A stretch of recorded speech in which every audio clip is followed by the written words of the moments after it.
Margaret Collins, a 59-year-old widow, lived in a quiet Oregon neighborhood where the mornings always smelled of pine and coffee. For almost 20 years, she had worked as an office manager at a small law firm, keeping everything steady while raising her two children, Emma and Luke. Life had never been easy, but Margaret wore her sacrifices like invisible medals. She often reminded herself that every bill paid and every late night at work meant her kids wouldn't struggle like she did. Until one Tuesday morning, when an email shattered that illusion forever. She noticed it between office memos and grocery coupons. No subject line, just her daughter's name. Emma. A smile curved her lips. Probably another wedding update, she murmured, clicking it open. She had already contributed $30,000 toward the big day. The venue, the flowers, the photographer. But as she read the first line, her smile fell away. "Mom," it began. Not "Dear Mom," not "Hi Mom," just "Mom." The message explained that Emma and her fiancé, Andrew, had decided she shouldn't attend the wedding in person. "They want to keep it intimate," Emma wrote, "and Andrew's mother is particular about the guest list." Margaret's heart pounded as her eyes moved to the last line. "If you want to be part of it, you can watch through the Google Meet link we created. Should be just like being there. LOL." She stared at the words until they blurred. "Just like being there," she whispered. The screen glowed cold against her face. Her coffee sat untouched. And in that silence, something inside her shifted. A quiet, steady break she could almost hear. She didn't cry. She didn't call. She simply typed 4 words in reply. "Sure.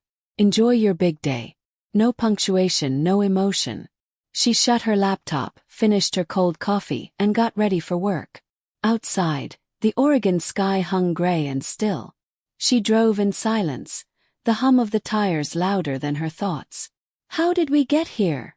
she whispered to herself at a red light. 4 years, she had poured every ounce of love into her children. And now, she was being asked to watch her daughter's wedding from a screen. At the office, her boss, Robert, noticed immediately. "You look like you've seen a ghost," he said, placing a latte on her desk. She forced a smile. "Didn't sleep much," she replied. He didn't press, and that small mercy almost broke her. The quiet kindness of a warm cup after such a cold morning reminded her she was still human. Her phone buzzed again. "Emma. Missed calls. Text. Mom, please answer. We need to talk." Margaret stared at the screen, then set it face down.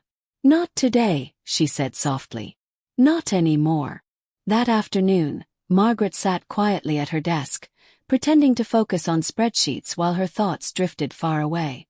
Every message from Emma flashed across her phone like a reminder of what she'd lost.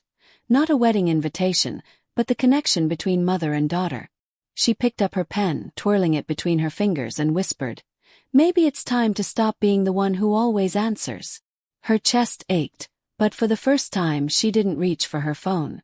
She just let it ring and fade into silence. When the workday ended, she didn't drive home right away. Instead, she turned toward First Federal Bank, the one she'd visited countless times over the years. Carlos, the friendly branch manager, greeted her with his usual warmth. "Mrs. Collins, what can I do for you today?" She smiled faintly. "I need to cancel a wire transfer," she said, steady and calm. "The one to the Napa Valley venue." Carlos frowned, tapping on his keyboard. "Are you sure, ma'am? That's a significant amount." She nodded. "I'm sure." Her voice didn't shake once. Carlos looked up. "You're in luck, it hasn't processed yet." Margaret exhaled slowly. "Good," she said, signing the papers without hesitation. $50,000. Money that had been meant for Emma's wedding. Money that would no longer leave her account. As she walked out of the bank, the spring air felt sharper, cleaner somehow. Her phone buzzed in her bag. 9 missed calls from Emma, 2 from Luke. One voicemail simply said, "Mom, please don't do this." She turned off her phone completely. For once, her peace mattered more than their panic. That night, she poured herself a glass of red wine and stepped onto the porch. The sky had turned a deep violet, and the air was still except for the chirp of crickets. She sipped slowly, remembering the Thanksgivings Emma had cancelled, the birthdays Luke had forgotten, the years she had given up her own joy just to make theirs possible. All that love, she whispered. And this is what it bought me. A neighbor's dog barked in the distance, but the sound barely reached her. Inside, something cold began to thaw. Around 9 o'clock, the doorbell rang. Margaret hesitated, setting her glass down. When she opened the door, Luke stood there in his work clothes, looking tense. "Mom," he said, stepping inside. "Why aren't you answering your phone? Emily's freaking out." She folded her arms. "Hello to you too," he sighed. "She says you're refusing to come to the wedding now. That you're being difficult." Margaret's laugh was short and sharp. "Difficult? For not attending a wedding I was uninvited from?" Luke shifted uncomfortably, realizing this conversation wasn't going to go his way. "Mom, it's not that serious," Luke said, rubbing his forehead. "Andrew's parents are just traditional." Margaret raised an eyebrow. "Traditional?" she repeated. "I already gave $30,000 and was ready to send 50 more. That's not tradition, Luke. That's convenience." He blinked. "Wait, you were sending another 50? She nodded. "Was." His eyes widened. "Mom, they're counting on that money." Margaret took another calm sip of wine. "Not my problem anymore." Her tone was quiet but firm, the kind of calm that comes after a storm has already passed. "Of course it's your problem," Luke snapped. "She's your daughter." Margaret's voice didn't rise. "And I'm her mother, the one told to stay home and watch from a screen." The words hung heavy in the air. Luke's shoulders tensed. "You always make everything about yourself." For a heartbeat she just stared at him, then said evenly, "Get out." He froze. "What?" "You heard me, Luke. Get out of my house." Her voice didn't shake, not once. "I've given enough. I'm done being blamed for expecting respect." The silence that followed felt final. Luke stood in the doorway for a long second, his jaw tight, then left without another word. The soft click of the door closing echoed like thunder. Margaret stood still, her hand on the doorknob, her pulse steady. No tears came this time. No guilt. Only a strange, quiet relief. She whispered to herself, "That's the sound of freedom." She turned off the porch light, walked to her bedroom, and slept through the night for the first time in years. When morning came, the world felt lighter, even the air. Her phone was filled with missed calls, 43 in total, and messages from Emma that swung between guilt and anger. "Mom, why are you doing this? This is childish." Then, "The venue just called. The payment didn't go through. We'll lose everything if we don't pay by tomorrow." Margaret read them all without replying. One message stood out at 3:24 a.m. "I don't understand why you're doing this to me." Margaret smiled faintly. "Of course you don't," she whispered. "You've never had to understand sacrifice. You've only had to receive it." At work, she moved through her day like a woman who had rediscovered herself. She reviewed contracts, returned calls, and ignored her buzzing phone. Around noon, a new email appeared in her personal inbox. The subject line read, "Please don't ruin my wedding." She sighed before opening it. Inside, Emma's tone was urgent. "We lost the venue deposit. The caterer will cancel if we don't pay by end of day. Andrew's parents are furious. Please, Mom, don't do this." Margaret read the words slowly, then set the laptop aside. Not a single tear came. For a moment, she just stared out the window, watching a light rain drift over the parking lot. "Now you want me there," she murmured. Not because they missed her, but because they missed her money. The thought made her chest ache, but not with sadness, clarity. She picked up her pen and went back to work. That afternoon, Robert, her boss, appeared by her desk. "Lunch?" he asked. "The new Italian place just opened." She hesitated, then smiled faintly. "You know what, Robert? I'd like that." And for once she meant it. Over lunch, Robert told her stories about his grandkids, about messy spaghetti dinners and bedtime chaos. Margaret laughed, really laughed, for the first time in weeks. Then he looked at her gently. "You seem lighter today," he said. She hesitated, then told him everything. The email, the wedding, the money. When she finished, he didn't interrupt or pity her. He just nodded and said softly, "Sometimes love means drawing a line, even when it hurts." His words sank deep. She reached across the table and touched his hand. "Thank you," she whispered.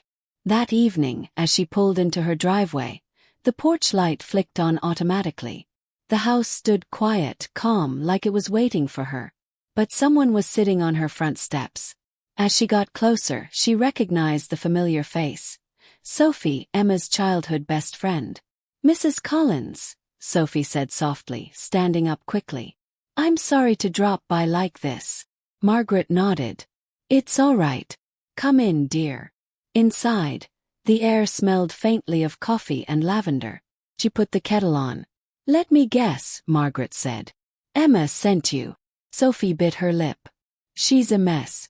They lost the venue, the florist dropped out, and Andrew's parents are furious." Margaret poured hot water into 2 mugs, calm and collected. "She's panicking," Sophie continued. "She knows she hurt you, but she doesn't know how to fix it." Margaret handed her a mug of tea. "Is that why you're here? To fix it for her?" Sophie shook her head slowly. "No, I'm here to ask. Can she do anything to change your mind?" Margaret paused, the steam rising between them like a quiet wall. She stared into her tea for a long moment before answering. "No," she said quietly. "She can't." Sophie frowned. "Not even if she apologizes." Margaret smiled sadly. "Words are easy, sweetheart. Especially when people are desperate. Love isn't proven in apologies. It's proven in consistency." Sophie's shoulders sagged. "I understand," she whispered. "Even if she doesn't." Margaret reached across the table and gave her hand a gentle squeeze. "You don't need to fix this," she said softly. "Sometimes love has limits. And sometimes the only way to be seen is to walk away." Sophie didn't stay long. She finished her tea quietly, then stood up with a small, sad smile. "She'll regret this one day," she said softly. Margaret nodded but didn't answer. At the door, Sophie hesitated before adding, "You were always like a second mom to me. Thank you for that." Margaret's throat tightened.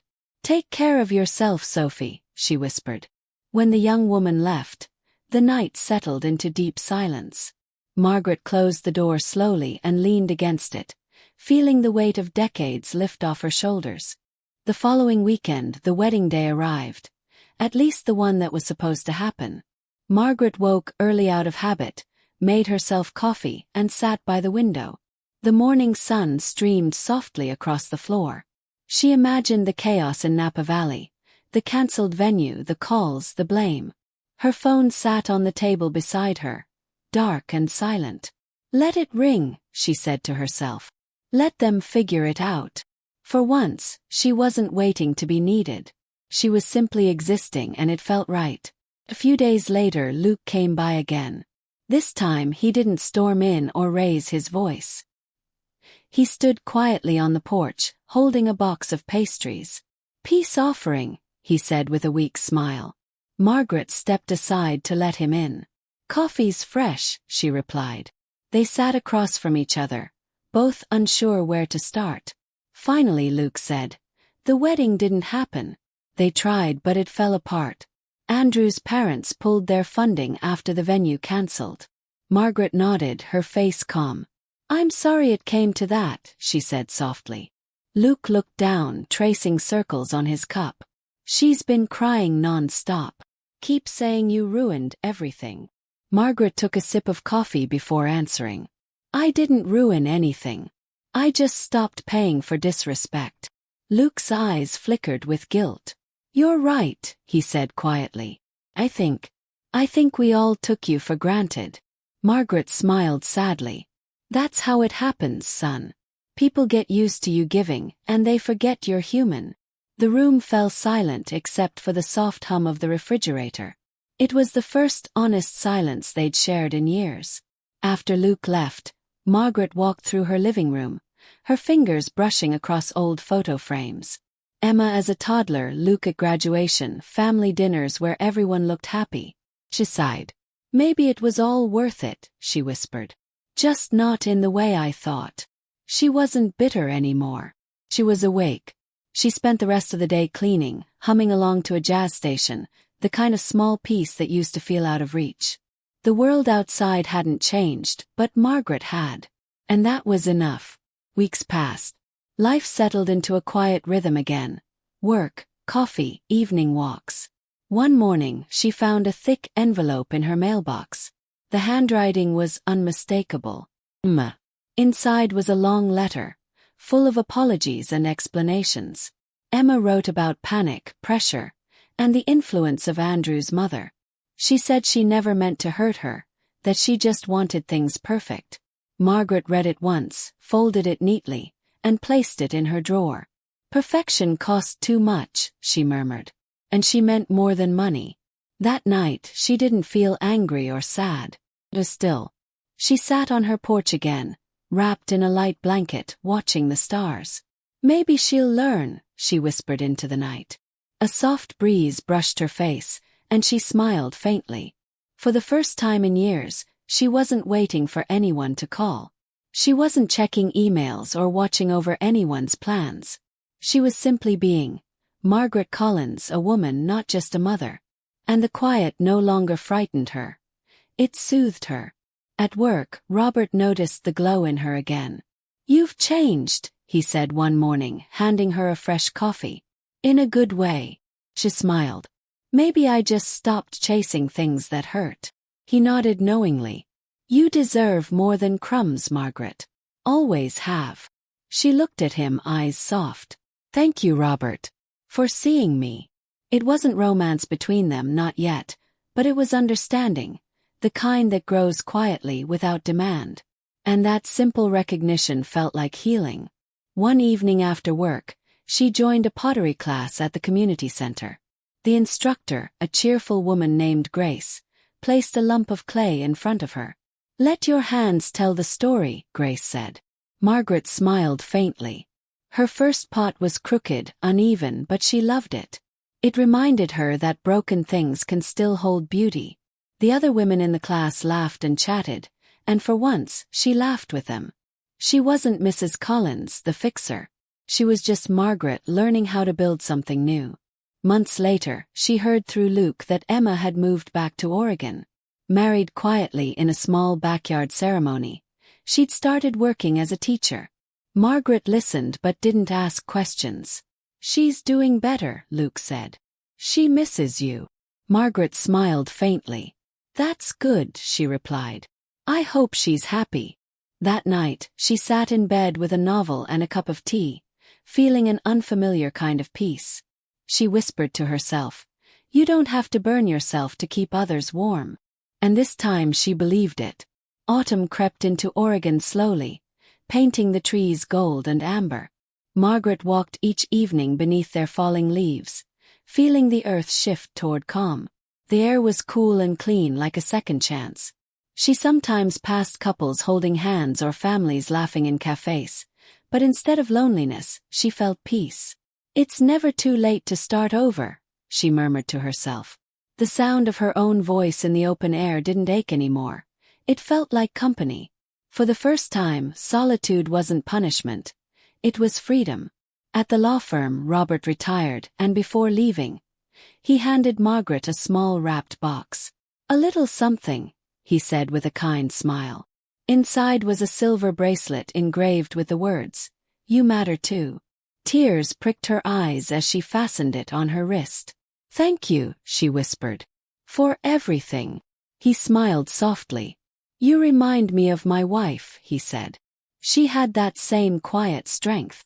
Margaret watched him walk away, realizing some people give gifts that don't cost money, only understanding. A few days later, while shopping for groceries, she ran into Emma by accident. The encounter froze them both. Emma's eyes were red but kind, her voice small. "Hi, Mom." Margaret's heart gave a quiet thud. "Hello, Emma," she said softly. They stood between aisles of cereal and coffee beans, unsure how to begin. "You look good," Emma managed. "You too," Margaret replied. The silence that followed carried years of things unsaid. Regret, pride, love. "Can we talk?" Emma finally asked. Margaret nodded. "Yes, but this time we talk as equals." They sat in a small cafe nearby. Steam rose from their cups like tiny clouds. Emma fiddled with her napkin. "I was wrong," she said, her voice trembling. "I let people decide how to treat you. I was scared of losing what I thought was love." Margaret listened quietly. "And now?" she asked. Emma swallowed hard. "Now I know what I lost wasn't love at all. It was comfort. You gave me everything, and I repaid you with distance." Her eyes filled with tears. "I'm so sorry, Mom." Margaret reached across the table slowly. "Emma," she said softly, "I forgive you. But forgiveness doesn't mean things go back to how they were. It means I'm ready to heal, not to forget." Emma nodded, tears slipping down her cheeks. "I understand." Margaret squeezed her hand gently. "You're my daughter, and I'll always love you. But love has to be respectful, not convenient." Emma nodded again, crying quietly. For the first time in years, their silence wasn't heavy. It was real, like a bridge being rebuilt piece by fragile piece. Margaret exhaled, letting the past drift away. They began to see each other more after that. Coffee on Sundays. Short walks by the river. They talked about small things, work, movies, the new school year. Trust didn't return overnight, but it began to grow, shy and honest. Emma started showing up without needing something, just to sit and listen. Margaret noticed the change, and it warmed her. "She's learning," she thought one evening, watching her daughter laugh at something simple. "Maybe we both are." Healing, she realized, wasn't dramatic. It was quiet, steady, and deeply human. Months later, Margaret hosted a small dinner at her home. Luke and his fiancée came. Emma brought a homemade pie, and laughter filled the air like sunlight. They ate, joked, and for once, no one talked about money or guilt. It was just family, imperfect but trying. When everyone left, Margaret stood by the window, watching the porch light flicker on. "This," she whispered, "is enough." For years, she had lived for everyone else. Now, she was finally living for herself. And that didn't make her selfish. It made her whole. In the months that followed, she traveled for the first time in decades. A solo trip to Santa Fe, where she spent mornings sketching pottery and afternoons walking through art galleries. One evening, she stood under the orange sunset, tears stinging her eyes for no reason at all. "You did it," she whispered. "You made it through." The wind brushed her face gently, like an old friend saying goodbye to her pain. She realized that letting go hadn't left her empty. It had made room for herself to exist again. When she returned home, her house no longer felt too quiet. Felt peaceful. The photos on the wall didn't sting. They told stories she could finally smile at. Every evening, she made tea and wrote in a small journal. "Today I chose peace," she wrote one night. "And peace chose me back." Outside, rain pattered softly against the window, but inside she felt warm. Margaret Collins, once just a mother, now her own person, had learned the hardest truth. Love isn't measured by how much you give, but by how gently you let go. One Sunday morning, she uploaded her first short story to an online writing group. It was called The Livestream Invitation. The story ended with a line. "Sometimes the strongest kind of love is the one you finally give to yourself." As she hit post, her heart fluttered, not with fear but with pride. Somewhere out there, maybe another woman would read her words and feel seen. Margaret smiled, closing her laptop as sunlight filled the room. "This," she said softly, "is my beginning." And it truly was.